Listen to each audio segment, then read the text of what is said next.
ओम नमो भगवते वासुदेवाय। ओम नमो भगवते वासुदेवाय। ओम नमो भगवते वासुदेवाय।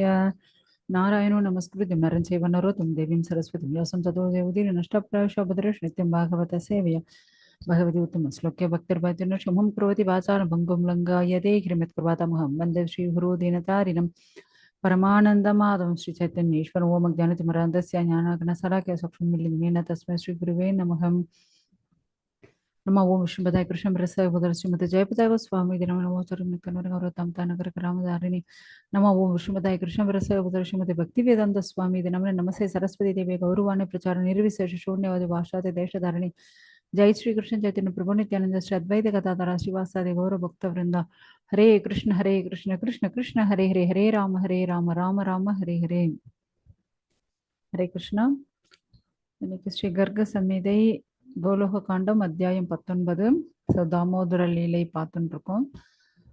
ஸோ கிருஷ்ணர் எதற்காக, ஏன்னா 5 வயசு குழந்தை தான் கிருஷ்ணர். ஸோ அந்த 5 வயசு குழந்தை எதற்காக யசோதா உரல்ல கட்டி போடுறாங்க அப்படின்னுட்டும், அதே போல யமலார்ஜுன மரங்கள்,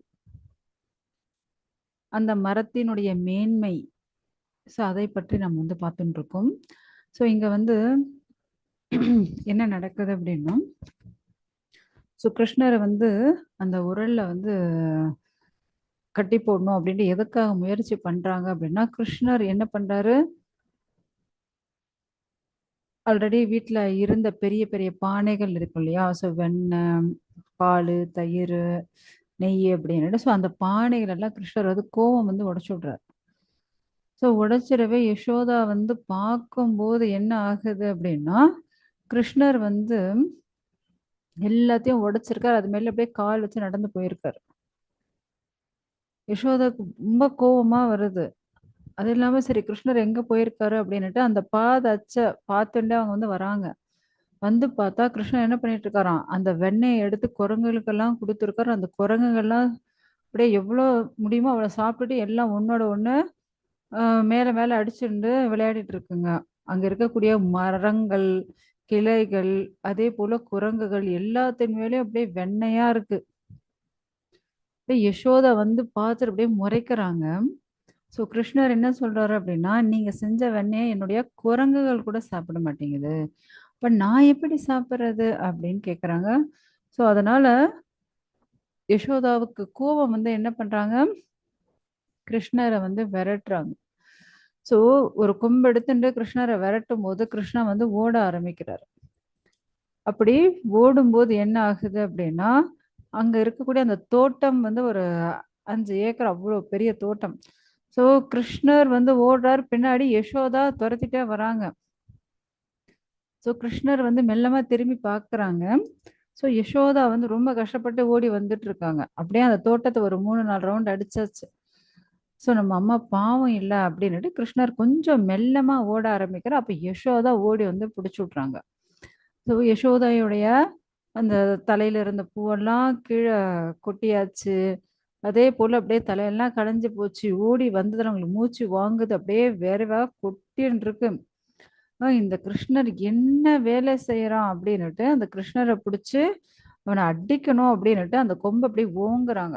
ஸோ அடிக்கிறதுக்கு முன்னாடியே கிருஷ்ணர் என்ன பண்றாராம், அழ ஆரம்பிச்சாச்சு. ஸோ ஆனாலும் குழந்தை வந்து பயந்துட்டானோ அப்படின்னுட்டு அந்த அம்மா வந்து அடிக்கவே இல்லை. அப்படியே கொம்பை கீழே போட்டுட்டு, ஆனாலும் இந்த குழந்தைக்கு ஏதாவது ஒரு பனிஷ்மெண்ட் கொடுக்கணும் அப்படின்னுட்டு கட்டி போட முயற்சி பண்றாங்க. பார்த்தா 2 இன்ச்சு கம்மியாகுது. அப்படியே ஆஹ் பக்கம் அக்கம் இருக்கக்கூடிய அனைத்து கோபியர்கள், ஏன்னா ரொம்ப நல்லவங்க எல்லா கோபியர்களும், ஏன்னா யசோதைக்கு ஒரு பிரச்சனை அப்படின்னும் போது எல்லாரும் ஓடி வந்தாச்சு. எதற்காக அப்படின்னா, யசோதைக்கு ஹெல்ப் பண்றதுக்காக எல்லாம் அவங்க அவங்க வீட்டுல இருந்த கயிறுகள் எடுத்துட்டு வந்தாச்சு. ஸோ கிருஷ்ணரை கட்டி போடுறதுக்கு. ஸோ யசோதை வந்து எல்லா கயிறுகளும் வாங்கி முடி போட்டாலும் என்ன ஆகுறது இல்ல, அது வந்து கட்டும் போது திரும்ப 2 இன்ச்சு கம்மி ஆகுது. ஸோ கோபியர்கள் இவ்வளவு நல்லவங்க அப்படின்னா, அந்த குழந்தைய கட்டி போடுறதுக்காக அவங்க தலையில ஜடையில வச்சிருந்த அந்த ரிப்பன் எல்லாம் கூட கழட்டி கொடுக்குறாங்க. ஸோ அந்த ரிப்பனை எல்லாமும் சேர்த்து எல்லாத்தையும் முடி போட்டு யசோதை இன்னைக்கு எப்படியாவது இந்த கிருஷ்ணனை கட்டி போட்டே ஆகணும் அப்படின்னுட்டு சாக்ஷாத் ஸ்ரீமன் நாராயணன் கிட்ட பிரார்த்தனை பண்றாங்க. பகவானே இந்த குழந்தைய கட்டி போடுறதுக்கு எனக்கு நீங்க தான் என்ன பண்ணணும், ஹெல்ப் பண்ணணும் அப்படின்னுட்டு பகவானுடைய பிரார்த்தனை. பகவானை கட்டி போடுறது பகவானுடைய பிரார்த்தனை. ஸோ அப்படி அவன் வந்து பிரார்த்தனை பண்ணவே பகவான் வந்து சிரிக்கிறார். என்ன கொடுமைப்பா இது, என்ன கட்டி போட்டது என்கிட்டயே பிரார்த்தனை பண்ணிட்டு இருக்காளே அப்படின்னுட்டு. ஸோ உடனே என்ன பண்றாங்க, பகவான் வந்து ஒரு சின்ன ஸ்மைல் பண்றாரு. அப்படி சிரிச்ச உடனே அந்த கயிறு எல்லாம் ரொம்ப பெருசாகுது. பெருசானதுக்கு அப்புறம் கிருஷ்ணரை உரல்ல கட்டி போட்டாச்சு. ஏன்னா பகவான் கிட்ட நம்ம வந்து முதல் பாயிண்ட் என்ன அப்படின்னா சரணடையணும். அப்படி நம்ம சரணடைஞ்சிட்டோம் அப்படின்னா பகவானுடைய கருணை நமக்கு பூரணமாக கிடைக்கும். ஸோ உடனே யசோதா கட்டி போட்டுட்டு அவங்க வந்து உள்ள போயாச்சு. எதற்காக அப்படின்னா கிருஷ்ணர் அங்க நிறைய வேலை பண்ணி வச்சிருக்காரு இல்லையா, எல்லாத்தையும் உடைச்சு கவுத்து எல்லாத்தையும் கொட்டி வச்சிருக்காரு. ஸோ அந்த ரூம் எல்லாத்தையும் கிளீன் பண்ணணும் அப்படின்ட்டு அவங்க வந்து உள்ள போயிடுறாங்க. உள்ள போனதுக்கு அப்புறம் கிருஷ்ணர் வந்து அப்படியே பார்த்துட்டு எல்லா கோபியர்களும் அவ்வளவு சந்தோஷம். ஏன்னா அந்த கோபியர்கள் எல்லாம் வந்து இங்க கம்ப்ளைண்ட் பண்ணும்போதும் யசோதா வந்து நம்பவே மாட்டாங்க. ஏன்னா ஏன் குழந்தை அப்படி பண்ண மாட்டான், அவன் ரொம்ப நல்லவன், அது சின்ன குழந்தை. ஏன்னா தங்கிட்ட பால் தயிர் வெண்ணெய் அப்படின்னுட்டு அவ்வளவு இருக்கு. ஏன்னா 9 லட்சம் பசுக்கள் இருக்கு இல்லையா. சோ 9 லட்சம் பசுக்கள் இருக்கிற வீட்டுல எதுக்காவது குறையா சொல்லுங்க, எதுக்கும் குறை கிடையாது. ஆனாலும் இந்த பெண்கள் எல்லாம் எதுக்காக நம்ம குழந்தை மேல இப்படி பழி போடுறாங்க அப்படின்ட்டு அவங்களுக்கு இருந்துச்சு. ஆனா இன்னைக்குதான் தெரிஞ்சது கிருஷ்ணர் எவ்வளவு சமத்தாவா இருக்காரு, அவ்வளவு அட்டூழியமும் பண்றாரு. சோ அதனால கட்டி போட்டுட்டு உள்ள போயாச்சு. கிருஷ்ணர் என்ன பண்றாரு, அப்பவும் கைய காலை வச்சுட்டு சும்மா இல்ல. எல்லா கோபியர்களும் அப்படியே சிரிச்சுட்டே இருக்காங்க. நல்ல வேணும் நல்ல வேணும் உனக்கு அப்படின்ட்டு சிரிச்சிட்டு இருக்காங்க. ஏன்னா இந்த கோபியர்கள் வீட்டுல எல்லாம் போய் கிருஷ்ணர் என்ன பண்ணுவாராம், அதெல்லாம் உடைக்கிறது மட்டும் இல்ல, அங்க வந்து ஆஹ் குரங்குகள் எல்லாம் வேற கூட்டிட்டு போய் தன் நண்பர்கள் குரங்குகள் எல்லாத்தையும் கூட்டிட்டு போய் அங்க வந்து ரொம்ப அமக்கலம் பண்ணுவாரு. அதே போல அங்க வந்து டாய்லெட் எல்லாம் போய் வச்சிருவாராம். ஓகே. சோ அதே போல அவங்க என்ன பண்ணாங்க, சோ கிருஷ்ணர் வர்றது தெரிய மாட்டேங்குது, போறது தெரிய மாட்டேங்குது. So அதனால அந்த கதவுகள் எல்லாம் என்ன பண்ணி வச்சிருப்பாங்க, பெல் எல்லாம் மாட்டி வச்சிருப்பாங்களாம். அப்படி கிருஷ்ணர் வந்து அந்த கதவை தொடும் போதே பெல் எல்லாம் டிங்கு டிங்கு டிங்குன்னு அடிக்கும்.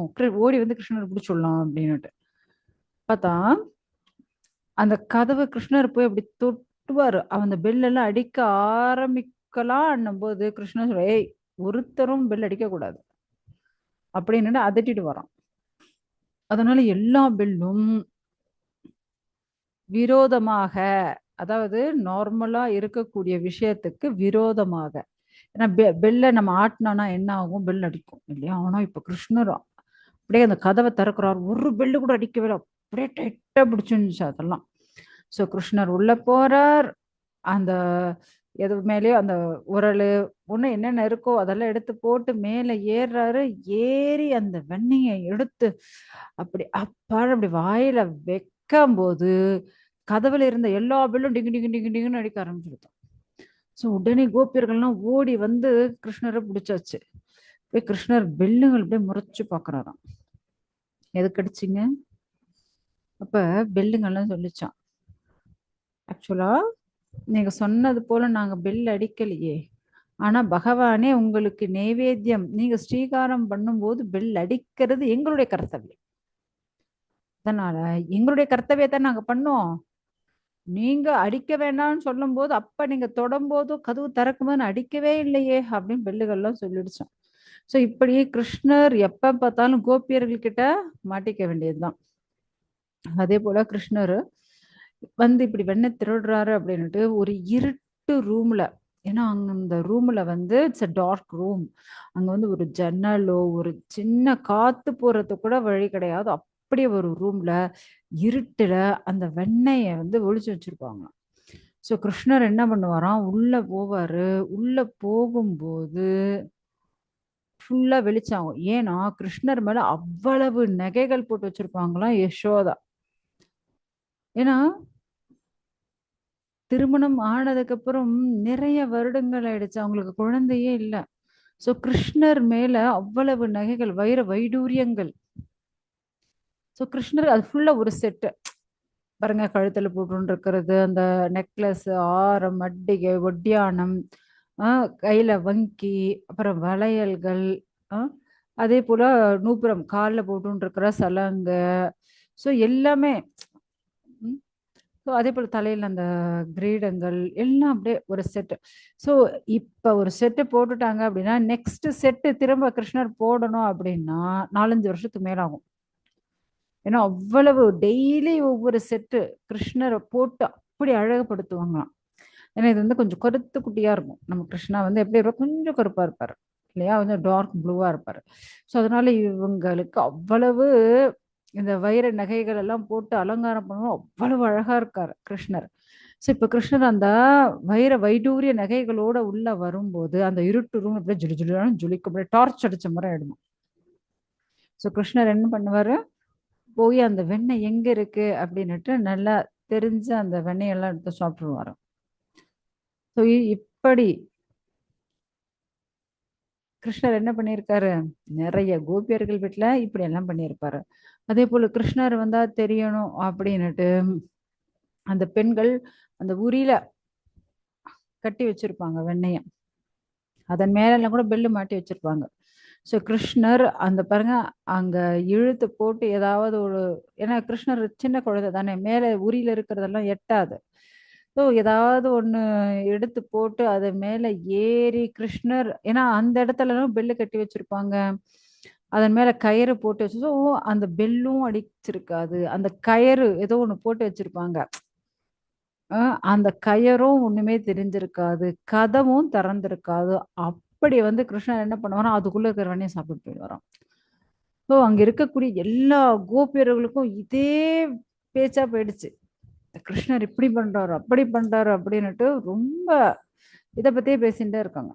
ஸோ அதனாலதான் அவன் வந்து யசோதை கிட்ட கம்ப்ளைண்ட் பண்ணும் போதும் கிருஷ்ணர் வந்து ரொம்ப சமத்து புள்ளியும் நோ போகவே இல்லைம்மா, இவங்களும் சும்மா சொல்றாங்க அப்படின்ட்டு அப்படியே ரொம்ப பாவமா மூஞ்சி வச்சுட்டு பேசும்போது யசோதைக்கு ஐயோ என் செல்ல குட்டி எப்படி பேசுறான் அப்படின்னுட்டு அவங்க அப்படியே மயங்கி விடுவாங்க கிருஷ்ணர் பேசுற பேச்சை பார்த்துட்டு. ஸோ இப்படி இருக்கும்போது இன்னைக்கு யசோதை கிட்டேயே மாட்டின்றார் இல்லையா. ஸோ அதனால நல்லா மாட்டிக்கவே ஒன்றும் பண்ண முடியல, கிருஷ்ணரை கட்டி போட்டாச்சு. ஸோ கட்டி போட்டதுக்கு அப்புறம் யசோதை உள்ள போயாச்சு, ஏன்னா சுத்தப்படுத்துறதுக்காக. ஸோ கிருஷ்ணர் என்ன பண்ணா, அந்த உரலோட கொஞ்சம் கொஞ்சம் அப்படியே உடம்பு இப்படி அப்படி அப்படியே நகர்த்துறார். சில பேருடைய கால்ல சக்கரம் இருக்கா அப்படின்னு கேட்பாங்க இல்லையா, அது போல இந்த கிருஷ்ணர் வந்து எங்கேயும் ஒரு இடத்துல காலை சும்மா இருக்கவே இருக்காது, எங்கேயோ சுத்தின்ண்டே இருப்பார், ஓடிண்டே இருப்பார், வந்துட்டே இருப்பார், இப்படியேதான் பண்ணுவார். ஸோ கட்டி வச்சாலும் சும்மா இருப்பாரா, கண்டிப்பா கிடையாது. ஸோ கிருஷ்ணர் என்ன பண்றாரோ அப்படியே கொஞ்சமா அப்படியே நகர்ந்து நகர்ந்து அந்த உரலோட உருட்டிண்டு வர்றார். அப்படி வரும்போது அங்க 2 அர்ஜுன மரங்கள் இருக்கு. ஸோ அந்த 2 அர்ஜுன மரங்கள் எவ்வளவு பெருசு அப்படின்னா, நாம ஒரு 10 பேர் சேர்ந்து பிடிச்சாதான் ஒரு மரங்களே பிடிக்க முடியும் பாருங்க. அப்ப அவ்வளோ அகலமான அவ்வளோ கனமான 2 அர்ஜுன மரங்கள். அந்த மரத்தினுடைய ஹைட்டை பார்த்தோம் அப்படின்னா அது போய் வானத்தையே தொடுற அளவுக்கு அவ்வளவு ஹைட்டா இருக்கும். இந்த 2 அர்ஜுன மரங்களுக்கு உள்ள கிருஷ்ணர் நுழைஞ்சோட, சின்ன குழந்தை இல்லையா, கிருஷ்ணா நுழைஞ்சாச்சு. ஆனா இந்த உரல் கொஞ்சம் பெருசா இருக்கு, அந்த உரல் வந்து மாட்டின்றது. சோ கிருஷ்ணர் என்ன பண்றாரோ அப்படியே இழுக்கிறார், ஏன்னா உடலோட கட்டி போட்டு வச்சிருக்காங்க இல்லையா. சோ அப்படியே உரலை வந்து இழுக்கிறார். இழுக்கும் போது அவருடைய திருப்பாதம், அந்த தாமரை திருப்பாதம் அந்த 2 அர்ஜுன மரங்கள் மேல வந்து அப்படியே விழறதாம். பட்ட உடனே அந்த 2 அர்ஜுன மரங்களும் தமால்னு கீழே விழுறது. கிருஷ்ணர் பாதம் பட்டா போதுன்னு காத்துட்டு இருந்தது. ஆக்சுவலா அந்த 2 அர்ஜுன மரங்கள் யாரு அப்படின்னா குபேரனுடைய பசங்க. சோ குபேரனுடைய பசங்களான நலகுபேரா, மணிக்ரீவா, இவங்க 2 பேருக்கான சாபம் தான் இது. சோ எதற்காக இவங்களுக்கு சாபம் ஏற்பட்டுச்சு அப்படின்னா, இவங்க வந்து எம்மோ அதாவது இமயமலை அடிவாரத்துல ஒரு இடத்துல வந்து குளிச்சுட்டு இருக்காங்க. ரம்பா, மேனகா, ஊர்வசி, அப்சரஸ்களோட குளிச்சுட்டு இருக்காங்க. ஸோ எந்த ஒரு மேல் ஆடைகள் எதுவும் இல்லாம, எந்த ஒரு ஆடைகளும் இல்லாம அப்படியே ஃபுல்லா குடிச்சிட்டு குளிச்சுண்டு, அதாவது மதுபானம் ஃபுல்லா குடிச்சிட்டு ஆடை இல்லாம குளிச்சுண்டு அப்படியே வந்து அமக்கலம் பண்ணிட்டு இருக்காங்க. ஸோ அந்த வழியா நாரதர் வர்றார். ஸோ நாரதர் வந்து ஒரு ரிஷி இல்லையா? அவ்வளோ பெரியவர். அ அவ்வளோ பெரியவர் வரும்போது நம்ம என்ன பண்ணணும்? எழுந்திரிச்சு அவங்களுக்கு நமஸ்காரம் பண்ணணும். ஆனா இவருங்க என்ன பண்ணிட்டாங்க அப்படின்னா, அங்க இருந்த அப்சரஸ்கள் எல்லாம் நாரதரை பார்த்துட்டு தன்னுடைய ஆடைகள் எடுத்து தன்னுடைய உடம்ப மறைச்சுன்னு ஓடியாச்சு. ஆனா இவங்க 2 பேரு நிதானமே இல்ல. ஃபுல்லா அவருக்கு நமஸ்காரம் பண்ணல, ஒண்ணும் பண்ணல. பாட்டு அமர்க்களம் பண்ணிட்டு இருக்காங்க. உடனே நாரதருக்கு கோபம் வந்து, "நீங்க 2 பேரும் அர்ஜுன மரங்களாக போங்க" அப்படின்ட்டு சாபம் குடுத்தாச்சு. ஏன்னா நீங்க பார்த்தீங்க அப்படின்னா, கருட புராணம். கருட புராணத்துல எந்த தவறுகள் செய்தால் என்னென்ன பனிஷ்மென்ட் அப்படின்னு நமக்கு வந்து கொடுக்கப்பட்டிருக்கும். ஏன்னா அது வந்து சாக்ஷாத் பகவான் கருடனுக்கு உபதேசம் பண்ணதுதான் அந்த கருட புராணம். ஸோ இந்த கருட புராணத்துல நீங்க பார்த்தீங்க அப்படின்னா, யார் நெறைய சாப்பிட்டுன்னு இருக்காளோ, அவங்க வந்து அடுத்த ஜென்மத்துல என்னவா பிறப்பாங்க? யானையா பிறப்பாங்க. ஓகேங்களா? அதே போல நெறைய அதாவது மத்தவங்களுக்கு தெரியாம அப்படி ஒளிஞ்சு ஒளிஞ்சு சாப்பிடுவாங்க. அவங்க வந்து அப்படியே எலியா பிறந்துருவாங்க. நெறைய இந்த பணம், நகை, புடவைகள், அ நெறைய ஆடை, ஆபரணங்கள் மேல ஆசை அடுத்த ஜென்மத்துல வந்து அப்படியே கரப்பான்பூச்சியா பொறந்துருவாங்க. ஸோ இப்படி அதாவது நெறைய தூங்கிண்டே இருக்காங்க இல்லையா? ஸோ அவங்க வந்து அப்படியே கரடியா பொறந்துருவாங்க. இப்படி வந்து நெறைய விஷயங்கள் இருக்கு. ஏன்னா, நமக்கு வந்து இந்த சரீரம் கொடுக்கப்பட்டதே என்ன?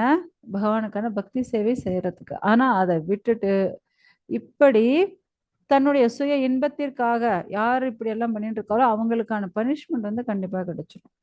இதுபோல யார் வந்து தன்னுடைய உடம்ப வந்து அங்கங்கள வந்து மத்தவ பார்க்கறது போல இப்படி காட்டின்னு இருக்காளோ, அடுத்த ஜென்மத்துல அவங்க வந்து மரமா பிறப்பாங்க. ஸோ அதனால நாரதர் வந்து இப்படி ஒரு சாபத்த குடுத்தாச்சு, நீங்க 2 பேரும் மரமா போங்க அப்படின்னு. ஸோ அப்பதான் அவங்களுக்கு புத்தி வந்தது. 2 பேரும் சேர்ந்து நாரதருடைய கால்ல விழுந்து வணங்குறாங்க. சுவாமி நாங்க மன்னிச்சுரு. ஏன்னா நாங்க வந்து தெரியாம தவறு செஞ்சுட்டோம். எங்கள மன்னிச்சு எங்களுக்கு வந்து இந்த சாப விமோச்சனத்த சொல்லுங்க அப்படின்ட்டு. உடனே நாரதரும் அவங்கள நீங்க வந்து விருந்தாவனத்துல போய் 2 அர்ஜுன மரங்களாக பிறங்க. அங்க சாக்ஷாத் பகவான் ஸ்ரீ கிருஷ்ணர் திருப்பாதம் பட்ட உடனே உங்களுக்கு சாப விமோசனம் கிடைக்கும் அப்படின்னுட்டு. ஸோ உடனே இப்ப கிருஷ்ணருடைய பாதம் பட்டவுடன் 2 பேரும் வந்து கிருஷ்ணரை விழுந்து வணங்கிட்டு அவங்க தன்னுடைய லோகமா கந்தர்வ லோகத்துக்கு போயாச்சு. ஆனா இப்ப இவ்வளவு பெரிய 2 மரங்கள் விழுந்திருக்கு இல்லையா? ஸோ இந்த சப்தத்த கேட்டுட்டு மொத்த விருந்தாவன வாசிகள் அங்க ஓடி வந்தாச்சு. பார்த்தா குழந்தைய காணோம். ஏன்னா யசோதாவும் ஓடி வந்தாச்சு. வந்து பார்த்தா குழந்தைய காணோம். ஐயோ! கிருஷ்ணருக்கு என்ன ஆச்சோ? ஏன்னா கிருஷ்ணர் குழந்தையா இருக்கும்போதிலிருந்தே இங்க இந்த பூதனா, அப்புறம் வந்து என்ன சகடாசூரா, திருணாவர்த்தா இப்படி நெறைய அசுரர்கள் வந்து குழந்தைய கொல்றதுக்காக முயற்சி பண்ணாங்க. ஸோ அதனால ரொம்ப பயந்து போயிருக்காங்க யசோதை. யசோதைக்கு துக்கம் தாங்க முடியல. அழறாங்க. ஐயோ! என் குழந்தைய காணுமே! என் கிருஷ்ணன காணுமே! எங்க போயிட்டான் என் கிருஷ்ணன்? அப்படின்னுட்டு கிருஷ்ணா, கிருஷ்ணான்னுட்டு அப்படியே அழுதுட்டு தேடிட்டு இருக்காங்க. ஏன்னா அந்த 2 மரங்கள் அவ்வளோ பெரிய பெரிய மரங்கள். ஸோ எல்லா பிருந்தாவன வாசிகளும் தேடின்னு இருக்கா. அப்ப அந்த 2 மரத்துக்கும் நடுவுல கிருஷ்ணர் அப்படியே உட்கார்ந்துண்டு பார்த்துட்டு இருக்காரு. யாராவது வந்து தூக்க மாட்டாங்களா? அப்படின்னுட்டு. ஸோ அதுக்கப்புறம் குழந்தைய அந்த 2 மரங்களுக்கு சந்துல இருந்து குழந்தைய வந்து தூக்குறாங்க. ஸோ இப்படி கிருஷ்ணரை தூக்குன உடனே அங்க இருந்த மற்ற பிருந்தாவன வாசிகள் எல்லாம் கேட்குற இந்த மரம் எப்படி விழுந்துச்சு அப்படின்னு. ஸோ அந்த பக்கம் அக்கம் இருக்கக்கூடிய எல்லா குழந்தைகளும் விளையாடிட்டு இருந்துச்சு. ஸோ அந்த குழந்தைகள்லாம் சொல்லுது. ஆக்சுவலா யசோதை கட்டி போட்டிருந்தாங்க. ஆனாலும் கிருஷ்ணர் வந்து கையை கால் வச்சுன்னு சும்மா இல்லை. அப்பவும் என்ன பண்ணார்? அப்படியே முட்டி போட்டுண்டு போய் அந்த 2 மரத்தையும் எட்டி ஒரு உத விட்டார். பாருங்க கிருஷ்ணா வந்து எட்டி ஒரு உத விட்டார். அதுல இருந்து 2 அப்படியே பயங்கர தேஜஸோட 2 பேர் வந்தாங்க. கிருஷ்ணரை வணங்கிட்டு அப்படியே ஆகாசத்துல பறந்து போயிட்டாங்க அப்படின்னாங்க. ஓ! அப்ப நிறைய பேர் சொன்னாங்க, ஓ! கிருஷ்ணர் வந்து சாக்ஷாத் பகவான். அதனாலதான் அவங்க வந்து பகவான்ட்ட ஆசீர்வாதம் வாங்கிட்டு போயிருக்காங்க அப்படின்னு. சில பேர் சொல்றாங்க, இல்ல இல்ல கிருஷ்ணர் நம்மளை போல ஒரு சாதாரண குழந்தை தான். திரும்பவும் ஏதோ அசுரர்கள் வந்திருக்காங்க குழந்தையை கொல்றதுக்காக அப்படின்னுட்டு. ஸோ இப்படி எல்லாம் பேசுறாங்க. ஆனா யசோதைக்கு, "எப்பா நீங்க எல்லாம் எப்படியாவது பேசிட்டு போங்க. என் குழந்தை இப்ப நன்னா இருக்கா, அது போதும்." அப்படின்ட்டு குழந்தைய தூக்கிட்டு போய், அதாவது கங்கா நீரால, யமுனை நீரால, பாலால, தயிரால, அப்புறம் வந்து கோமியத்தால, இப்படி எல்லாத்தாலும் கிருஷ்ணருக்கு வந்து அபிஷேகம் பண்ணி, அவருக்கு அந்த கண்திருஷ்டி தீபத்தால திருஷ்டி எடுத்து, ஸோ குழந்தைய வந்து அவங்க அப்படி பார்த்துட்டு இருக்காங்க. ஸோ இதுதான் என்ன அப்படின்னா, தாமோதர லீலைகள். ஏன்னா அந்த கிருஷ்ணனுடைய இடுப்புல கட்டி போட்டு வச்சிருந்ததுனால இது வந்து தாமோதர லீலை. பகவான் ஸ்ரீ ஹரி, ஒரே நிமிஷம்,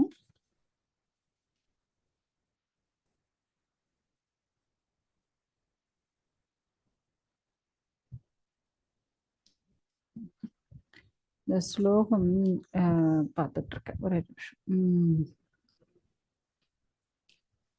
ஸோ இப்படி நாரதர் கொடுத்த அந்த சாபத்திலிருந்து அவங்க 2 பேரையும் விடுவிச்சு அவங்க கந்தர்வலோகத்துக்கு போயாச்சு.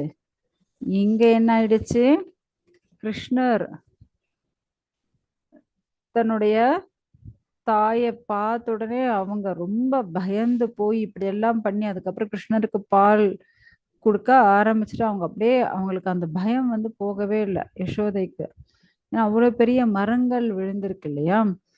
ஸோ உடனே என்ன பண்றாங்க, நிறைய பிராமணர்கள் நிறைய யஜ்ஞம் எல்லாம் பண்றாங்க. அதுக்கப்புறம் வந்து பிராமணர்களுக்கு தான தர்மங்கள் எல்லாம் கொடுக்கறது. ஏன்னா சாக்ஷாத் பகவான்னுட்டு அவங்களுக்கு தெரியாது. ஏன்னா அவங்கள பொறுத்தவரையும் கிருஷ்ணர் வந்து அவங்களுடைய குழந்தை. ஸோ குழந்தைய தான் ரொம்ப நல்லா பார்த்துக்கணும், குழந்தைக்கு எந்த ஒரு கஷ்டமும் வரக்கூடாது அப்படின்னுட்டு யசோதை வந்து நிறைய பூஜைகள் நிறைய விஷயங்கள் வந்து அவங்க வந்து பண்றாங்க. ஸோ இப்படிதான் வந்து, ஏன்னா இதெல்லாம் கேட்கும்போது பகுலாஷ் வந்து ரொம்ப சந்தோஷப்படுறான். ஓ, கிருஷ்ணர் இப்படியெல்லாம் லீலை பண்ணியிருக்காரா. ஏன்னா நம்ம வந்து இந்த கர்க சமீதை பார்த்தோம் அப்படின்னா நாரதருக்கும் பகுலாஸ்வனுக்கும் 2 பேருக்கும் நடுவுல நடக்கக்கூடிய சம்வாதம், உரையாடல் தான் இது. பகுலாஸ்வன் வந்து ரொம்ப சந்தோஷப்படுறாரு. ஸோ கிருஷ்ணர் எவ்வளவு அழகான இந்த லீலைகள் எல்லாம் செஞ்சிருக்கார், ரொம்ப அற்புதமான லீலைகள். இதை கேட்க கேட்க அவ்வளோ ஆனந்தத்தை கொடுக்குது அப்படின்ட்டு அவர் வந்து கேட்டுட்டு இருக்காரு. ஸோ இப்போ வந்து நமக்கு 19வது அத்தியாயம் முடிஞ்சிருச்சு. அடுத்தது 20வது அத்தியாயம். ஒரு நிமிஷம் இருங்க.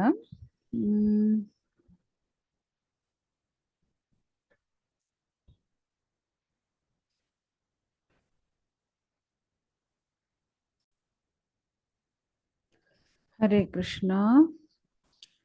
ஸோ இப்போ வந்து நம்ம கோலோக காண்டம், இந்த கர்க சமீதியில கோலோக காண்டம் அத்தியாயம் 20.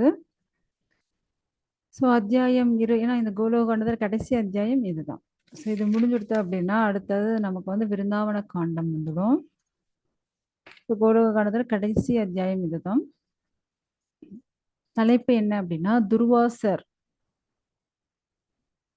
மூலமாக பகவானுடைய மாயை தரிசனம், கோலோக தரிசனம், ஸ்ரீ கிருஷ்ணருடைய அந்த கோலோக தரிசனத்தை எல்லாம் வந்து பார்க்குறாரு. அதுக்கப்புறம் வந்து அந்த நந்தகுமாரனான இந்த கிருஷ்ணனை வந்து அவர் வந்து துதி பாடுறாரு. ஸோ அதை பற்றி எல்லாம் நம்ம வந்து பார்க்க போறோம். ஸோ நாரதர் வந்து பகுலாஷ்வன் சொல்லிட்டு இருக்காரு. ஆக்சுவலா ராஜா முனிவர்களே ரொம்ப சிறந்தவரான துர்வாசர் ஒரு நாள் இந்த கிருஷ்ண சந்திரனை பார்க்கணும் அப்படின்ட்டு பிரஜமண்டலத்துக்கு வர்றாரு. பிரஜமண்டலத்துல அந்த காளிந்தி நதிக்கரையில பார்க்குறாரு, கிருஷ்ணருடைய பாத சுவடுகள் எல்லாம் இருக்கு. ஏன்னா கிருஷ்ணருடைய பாதத்துல என்னென்ன சின்னங்கள் இருக்கோ, இப்போ நம்ம வந்து மண்ணுல நடந்து போகணும்னு வச்சுக்கோங்க, அந்த மண்ணுல வந்து நம்மளுடைய பாத அச்சு விழும் இல்லையா. ஸோ அப்போ நம்ம வந்து வெறும் பாதம் தான் விழும். ஆனா பகவான் வந்து அந்த பாதத்துல இருக்கக்கூடிய சின்னங்கள் எல்லாம் கூட விழுந்துருமா பாருங்க. இப்படி கிருஷ்ணர் வந்து அங்க வந்து விளையாடின்னு இருக்காரு. இத வந்து அவர் பார்க்கிறார். அந்த காலிந்தி அதாவது யமுனை நதிக்கரையில, அந்த மணல் திட்டுல, அந்த மகா வனத்துக்கு பக்கத்துல அந்த கிருஷ்ணர் வந்து பார்க்கிறாரு. கிருஷ்ணர் வந்து விளையாடிட்டு இருக்காரு. சோ அந்த மதன கோபாலன் அந்த சிறுவர்களோடு சேர்ந்து விளையாடிட்டு இருக்காரு. சின்ன பசங்களோட சேர்ந்து கிருஷ்ணர் வந்து அப்படியே மல்யுத்தம் பண்ற மாதிரி, சண்டை போடுற மாதிரி, ஸோ குழந்தைகளோட என்னென்னவோ விளையாட்டு இருக்கு இல்லைங்களா? ஸோ கண்ணாமூச்சி விளையாடுறது, பிடிச்சி விளையாடுறது, ஸோ இப்படியெல்லாம் வந்து பார்த்துட்டு இருக்கார். கிருஷ்ணருடைய அந்த பால்ய லீலை காட்சிகள் அப்படியே மனசுல ரொம்ப திகைப்பூட்டுது அவருக்கு. இவர் வந்து எப்படி குழந்தைகளோட குழந்தைகளா வந்து நார்மல் குழந்தைகள் போல விளையாடிட்டு இருக்காரு. அவர் வந்து ரொம்ப வியப்பா அந்த கிருஷ்ணர் வந்து பார்த்துட்டு இருக்காரு.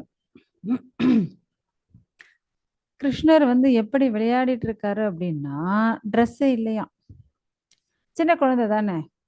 ஏன்னா அவங்க அம்மா தான் ஃபுல்லா நகைகள்லாம் போட்டு விட்டு வச்சிருக்காங்க. கீழேயே அந்த மேகலை எல்லாம் கட்டியிருக்கு. ஸோ அப்படி வந்து கிருஷ்ணர் வந்து விளையாடிட்டு இருக்காராம். ஃபுல்லா மண்ணு. மண்ணுல புரண்டு ஒருத்தர் ஒருத்தர் மண்ணெல்லாம் வாரி கொட்டிக்கிட்டு, மண்ணுல புரண்டு ஏன்னா குஸ்தி எல்லாம் பண்றாங்க. அப்படியே மல்யுத்தம் பண்ற போல இந்த குழந்தைங்க விளையாடி கீழே விழுந்து ஃபுல்லா மண்ணு. அப்படியே துர்வாசர் பார்க்குறாரு. என்ன இந்த பகவான்?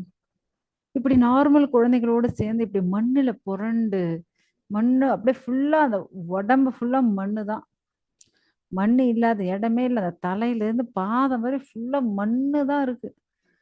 பார்த்துட்டு இருக்காரு. அவரு மனசுக்குள்ள நினைக்கிறாராம். இந்த 6 ஐஸ்வர்யங்கள் 6 ஐஸ்வர்யங்கள் பூரணமாக கொண்டவர் தான் யாரு? பகவான். அப்படியாப்பட்ட அந்த பகவான் இப்படி மண்ணுல புரண்டு விளையாடிட்டு இருக்காரு. ரொம்ப ஆச்சரியப்பட்டு போறாரு. அந்த பகவான் எப்படி இப்படி இருக்காரு? இந்த சிறுவர்களோட சேர்ந்துண்டு பரிபூரண புருஷோத்தமன். துருவாசர் தன்னுடைய மனசால அப்படியே நினைச்சிட்டு இருக்காராம். அப்படியே உட்கார்ந்துட்டு நினைச்சிட்டு இருக்காரு. ம். 6 ஐஸ்வர்யம் பூரணமான அந்த பகவான் இப்படி குழந்தைகளோட குழந்தைகளா மண்ணுல விளையாடிட்டு இப்படி இருக்காரே அப்படின்னு பார்த்துட்டே இருக்காரு. ஏன்னா பகவான் வந்து பரமாத்மா இல்லையா? ஸோ அவருக்கு தெரிஞ்சு போச்சு. துர்வாசர் என்னை பத்தி நினைச்சுட்டு இருக்கார். என்னை பத்தி யோசிச்சுட்டு இருக்கார் அப்படின்னு தெரிஞ்சு போச்சு பகவானுக்கு. அந்த மண்ணோட சிங்கக்குட்டி போல இருக்கான். நம்ம கிருஷ்ணர் வந்து பாக்குறதுக்கு அப்படியே சிங்கக்குட்டி போல மண்ணுல புரண்டு விளையாடி அப்படியே சிரிச்சுண்டே ஓடி வந்து துர்வாசர் மடியில வந்து உட்காந்துட்டாராம் பெருமாள். சோ கிருஷ்ணரை பார்த்த உடனே அவர் அப்படியே மயங்கி போயிட்டாரு. அவர் நினைச்சே பார்க்கல. தூரத்துல இருந்து பார்த்துட்டு இருக்காரு. திடீர்னு அந்த குழந்தை ஓடி வந்து தன் மடியில உட்கார்ந்தது அப்படியே ரோமாஞ்சனம் ஆயிடுச்சு அவருக்கு. அப்படியே கிருஷ்ணர் அப்படியே அந்த முனிவர் மடியில உட்காந்து அவரை பார்த்து அப்படியே சிரிக்கிறாராம். அப்படியே கிருஷ்ணர் அந்த சிரிப்பை பார்த்த உடனே அப்படியே மயங்கி போயாச்சு அவரு. அந்த கிருஷ்ணருடைய அழகான அந்த முகம், தாமரை போன்ற அந்த கண்கள், அவருடைய அழகான அந்த சிரிப்பு ஒரு க்ஷணத்துல அப்படியே மயங்கி போயிட்டாரு அவரு. மயங்கி போயிட்டு பகவான் வந்து இப்படின்னு ஓடி வந்தாரு இல்லையா? அப்படியே மூச்சு வாங்குறாரு. அந்த மூச்சு வாங்கினதுதான் என்ன ஆயிடுச்சு அப்படின்னா, அவர் கொஞ்சம் ஜோரா மூச்சு இழுத்துட்டார். முனிவர் அவருக்குள்ள போயாச்சு. முனிவர் எங்க போயாச்சு? கிருஷ்ணருக்குள்ள போயிட்டார் அவரு. இப்ப ஒரு காத்து ஜோரா அடிச்சா அப்படியே இலை எல்லாம் பறந்து போகும் பாருங்க இல்லையா? அது போல பகவான் இழுத்த காத்துல அந்த வேகத்துல ஜோரா இழுத்ததுல துர்வாசர் அவருடைய வாய்க்குள்ள போயாச்சு. பகவானுடைய வாய்க்குள்ள போயாச்சு. அப்படி பாக்குறாரு முனிவர். நம்ம எங்கடா வந்திருக்கோம் அப்படின்னுட்டு வந்து பார்த்தா உள்ள பகவானுடைய திருவாய்க்குள்ள வந்தாச்சு. அங்க பார்த்தா அழகான காடுகள், அழகான வனங்கள் எல்லாத்தையும் பார்க்குறாரு அவரு. அவர் வந்து என்னடா இது நம்ம வந்து விருந்தாவனத்துல உட்கார்ந்துட்டு இருந்தோம். அந்த குழந்தை ஓடி வந்து நம்ம மடியில உட்காந்தான் அந்த பகவான். அப்புறம் நம்ம இங்க எங்கேயோ காடு, எங்கேயோ அழகான இடமா இருக்கு. இவ்ளோ பார்க்கறதுக்கு அப்படியே பளபளன்னு இருக்கு. அவ்ளோ பிரகாசமான லோகமா இருக்கு. என்ன லோகம் இது? எங்க இருக்கோம் நாம? அப்படின்னுட்டு அவருக்கு ஒண்ணுமே புரியலையாம். அப்படியே வியந்து போயிருக்காரு அவரு. நம்ம எங்க இருக்கோம்? அப்படின்னுட்டு ஒண்ணும் புரியாம தவிச்சுட்டு இருக்காரு. பார்த்தா, அது பகவானுடைய வாயின்னு அதுக்கப்புறம் தான் அவருக்கு புரிஞ்சிருச்சு. ஏன்னா எப்படி வந்து ஒரு மலைப்பாம்பு தன்னுடைய இரைய லபக்குன்னு முழுங்கிடும். இழுத்துடும் இல்லையா? அதுபோல சாக்ஷாத் பகவான் என்ன பண்ணியாச்சு? இழுத்துட்டார். அவர் வந்து உள்ள போய் பார்க்குறாரு. திவ்யமான லோகங்களா இருக்கு.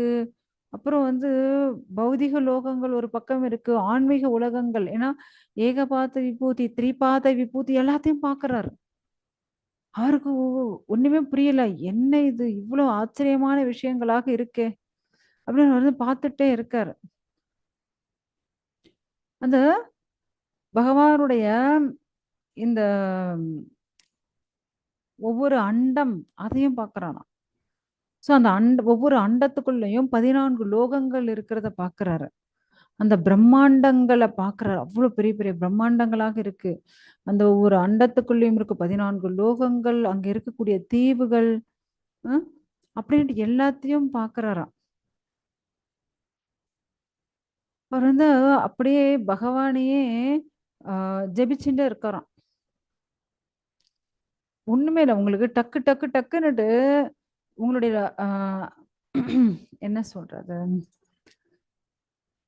சிச்சுவேஷன் அப்படியே அந்த டைம் டக்கு டக்குன்னு மாறிண்டே இருந்துச்சுன்னு வச்சுக்கோங்க. கொஞ்சம் யோசிச்சு பாருங்க. உங்களோட ஃபுல் இடம், அதாவது அப்படியே பகலாக இருக்கு. ஒரு விருந்தாவனத்துல உட்காந்துரு திடீர்னு அப்படியே பார்த்தா, எங்கேயோ ஏகபாத்த விபூதி, திரிபாத விபூதி அதெல்லாம் பார்த்துட்டு இருக்காரு. ஏகபாத்த விபூதியில அப்படியே பெரிய பெரிய பிரம்மாண்டங்கள் இருக்கு.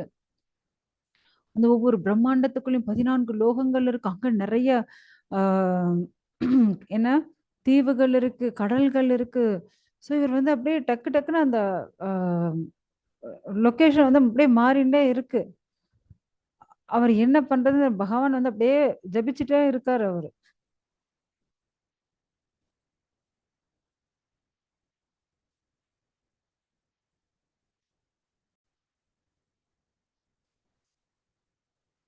ஸோ இங்க வந்து துர்வாசர் பகவானுடைய நாமத்த டைட்டா பிடிச்சிருந்தார். நம்ம எங்க தூக்கி டக்கு டக்கு டக்குன்னுட்டு அந்த இடம் வந்து மாறிட்டே இருக்கு. இவர் அப்படியே போயிட்டு இருக்காரு. ஒவ்வொரு இடமும் அப்படியே ஜம்ப் ஆயிட்டு போயிட்டு இருக்காரு. ஆனாலும் அவர் வந்து எதுக்கும் பயப்படல. அப்படியே என்ன பண்ணிட்டு இருக்காராம், பகவானுடைய நாமத்த வந்து டைட்டா பிடிச்சிருந்தாரு அவரு.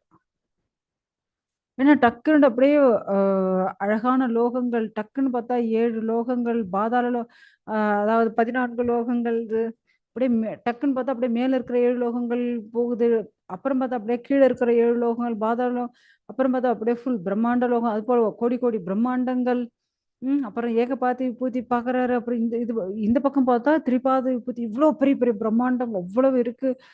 ஸோ இதெல்லாம் அப்படியே டக்கு டக்குன்னு அவருக்கு வந்து மாறிண்டே இருக்கு. அவர் வந்து பயப்படவே இல்ல. அனைத்தையும் பார்த்துட்டு அவர் பயப்படாம பகவானுடைய நாமத்த வந்து டைட்டா பிடிச்சுட்டாராம். அவருக்கு வந்து கொஞ்சம் புரிஞ்சு போச்சு. நம்ம வந்து எங்கேயோ ஜம்ப் ஆயிட்டு இருக்கோம்.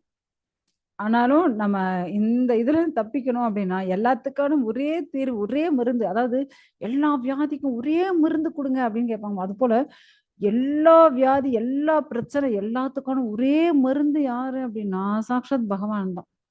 ஸோ நம்ம வந்து அந்த பகவான மட்டும் விடவே கூடாது அப்படின்னுட்டு, பகவானுடைய நாமத்த அப்படியே ஜெபிச்சுட்டே இருக்கார். பார்த்தா அங்க ஒரு அப்படியே அழகான ஒரு பெரிய வெள்ள மலை தெரிஞ்சுதாம். ஸோ அந்த மலையில போய் நின்னுண்டாரு அவரு. நின்னுட்டு அப்படியே பகவான் நாமத்த அப்படியே ஜெபிச்சுட்டே இருக்காராம். அப்படியே அ ஏன்னா அவருக்கு தான் எங்க இருக்கோம், என்ன பண்ணிட்டு ஒண்ணும் தெரியல. ஸோ அதனால அப்படியே அவர் வந்து அங்கேயே நின்னுண்டு பகவான ஜெபிச்சுட்டு அப்படியே தவம் பண்ண ஆரம்பிச்சாச்சாம். அப்படி தவம் பண்ணும்போது பண்றாரு, பண்றாரு, பண்றாரு அப்படியே 100 கோடி ஆண்டுகள் ஆயிடுச்சாம். ஒரு நாள் இல்ல, 2 நாள் இல்ல, 100 கோடி. 1 கோடியே ரொம்ப பெருசு. 100 கோடி ஆண்டுகள் வரை அவர் அப்படியே அங்கேயே தவம் பண்ணிட்டு இருக்காராம். இப்படி தவம் பண்ணிட்டு இருக்கும்போது பார்த்தா திடீர்னுட்டு அந்த உலகம் அழியறதுக்கா இப்ப எந்த இடத்துல எந்த பிரம்மாண்டத்துக்குள்ள நிக்கிறாரோ அந்த பிரம்மாண்டத்துக்குள்ள ஒரு பயங்கரமான பிரளயம் வருதாம். பெரிய பெரிய மலைகள் முழுகிற அளவுக்கு, மலைகள் என்ன அந்த மலையை விட 10 மடங்கு ஹைட்டா பெரிய பெரிய சுனாமிகள், பிரளயங்கள், கடல் நீர் எங்க பார்த்தாலும் அப்படியே ஃபுல் கடல் நீர். அவ்வளவுதான், தப்பிக்கவே முடியாது. ஏன்னா அந்த ஃபுல் பிரம்மாண்டத்துக்குள்ள ஃபுல்லா தண்ணி, எங்கேயுமே கையை வைக்கிறதா காலை வைக்கிறதுக்கு இடம் கிடையாது.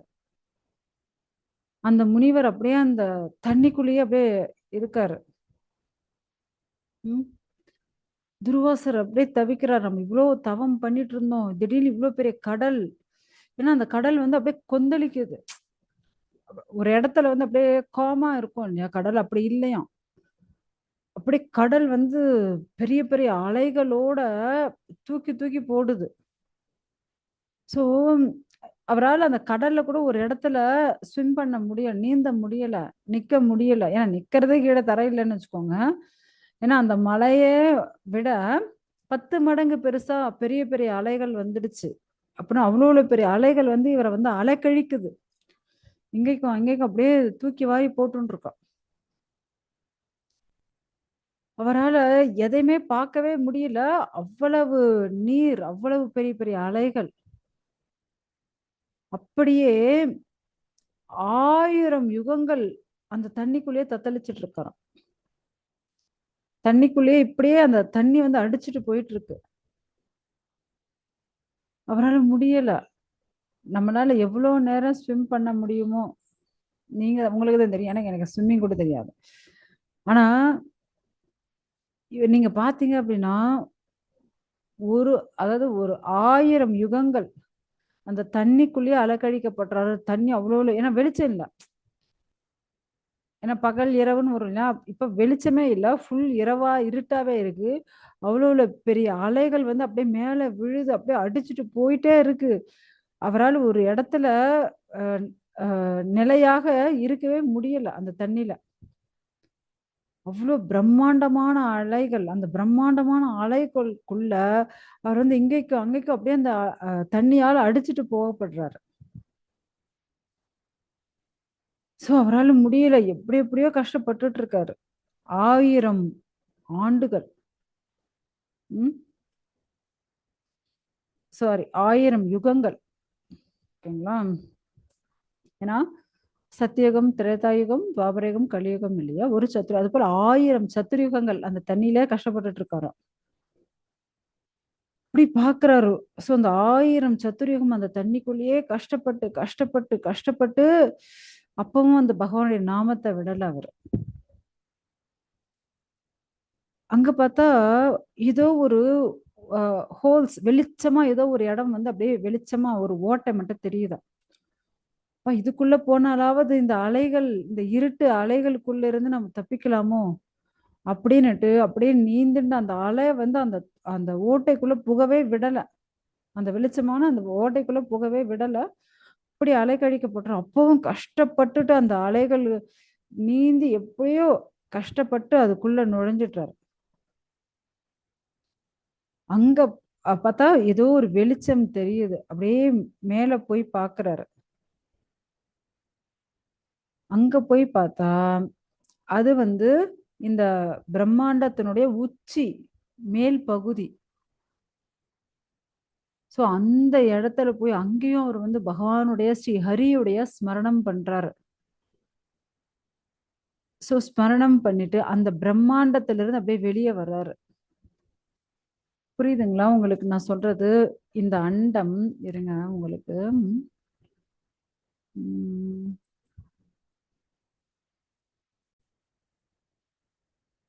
ஹரே கிருஷ்ணா. சோ இந்த அண்டத்துக்குள்ள இந்த 14 லோகங்கள் ஃபுல்லா முழுகப்பட்டிருக்கு. இந்த 14 லோகமும் தண்ணி, ஃபுல்லா தண்ணி. ஏன்னா அது கால் வைக்கிறதுக்கு எங்கேயுமே இடம் இல்லை, எங்க ஒரு நிலப்பரப்பும் கிடையாது. இந்த தண்ணிக்குள்ளேயே ஃபுல்லா மூழ்கி இருக்கு. இந்த தண்ணிக்குள்ளேயே தத்தளிச்சிட்டு இருக்காரு அவரு.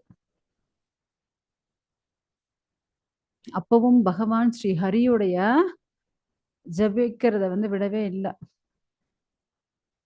அப்படியே ஆக்சுவலா நீங்க பாத்தீங்க அப்படின்னா நம்ம வந்து நம்மளுடைய அண்டத்துல ஒரு ஓட்டை இருக்குன்னு பார்த்தோம். எதுக்கு எப்படி ஓட்டாச்சு?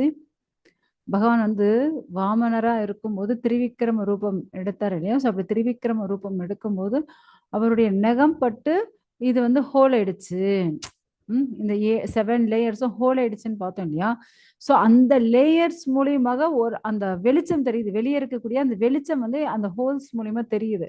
இப்போ நம்ம வந்து ஒரு குடிசை வீட்டில் இருந்தோம் அப்படின்னா வெளியே இருக்கிற அந்த எங்கேயோ கொஞ்சம் ஓட்டை இருந்தாலும் அப்படி வெளியே இருக்கிற அந்த சூரியனுடைய வெளிச்சம் அந்த ஓட்டை மூலியமாக உள்ள வந்து அப்படியே விழும் இல்லையா? அது போல இது ஃபுல்லா இருட்டா இருக்கு. ஃபுல்லா தண்ணி இருட்டா இருக்கு. ஆனா அந்த வெளிச்சம் வந்து எப்படி வந்துச்சு அப்படின்னா அந்த ஓட்டை மூலியமா அவருக்கு அந்த வெளிச்சம் வருது. ஸோ அந்த வெளிச்சத்தை நோக்கி அவர் வந்து உள்ள மேல போறாரு. ஏன்னா எங்கேயுமே வந்து மூச்சு விட முடியல. ஃபுல்லா தண்ணி இருட்டு. அந்த தண்ணிக்குள்ள நீந்திண்டே அவர் வந்து அந்த ஓட்டை மூலியமாக வெளியே இந்த ஓட்டையில இருந்து வெளியே வர்றாரு. வெளியே வரும்போது இந்த அண்டத்தினுடைய மேல் பகுதிக்கு வந்தாச்சு அவர். அண்டத்தினுடைய மேல் பகுதிக்கு நீந்துண்டே வெளியே வந்துட்டார். ஸோ வந்ததுக்கு அப்புறம் இப்ப இந்த அண்டத்துல இருந்து பாக்குறாரு. பார்த்தா வெளியே வந்து இதே போல அண்டம் கோடான கோடி அண்டங்கள் இருக்கும். அப்படியே பிரமிச்சு போய் உக்காந்துட்டு இருக்காரு. இவ்வளோ அண்ட குவியல் இருக்கு. அப்படியே இன்னும் அப்படியே கொஞ்சம் மேல் நோக்கி பாக்குறாரு. பார்த்தா அங்க வந்து அந்த வீரஜா நதியெல்லாம் இருக்கான். அந்த வீரஜா நதியெல்லாம் பார்த்துட்டு இருக்காரு அவர். ஓகேங்களா? ஸோ இதோட நம்ம வந்து இன்னைக்கு கிளாஸை முடிச்சுக்கலாம். இதனுடைய தொடர்ச்சி நான் வந்து அடுத்த கிளாஸ்ல பார்க்கலாம். இப்போதைக்கு அவர் என்ன பார்த்துருக்காரு? இந்த அண்டத்திலேருந்து வெளியே வந்து நிறைய கோடான கோடி அண்டங்கள், அப்புறம் வீரஜா நதி, இதை மட்டும் அப்படியே பார்த்துட்டு இருக்காரு. அதுக்கப்புறம் என்ன ஆகுது அடுத்த கிளாஸ்ல அப்படின்ட்டு நம்ம வந்து பார்க்கலாம். ஓகேங்களா? ஹரே கிருஷ்ணா. ஏதாவது சந்தேகம் இருந்தால் கேட்கலாம்.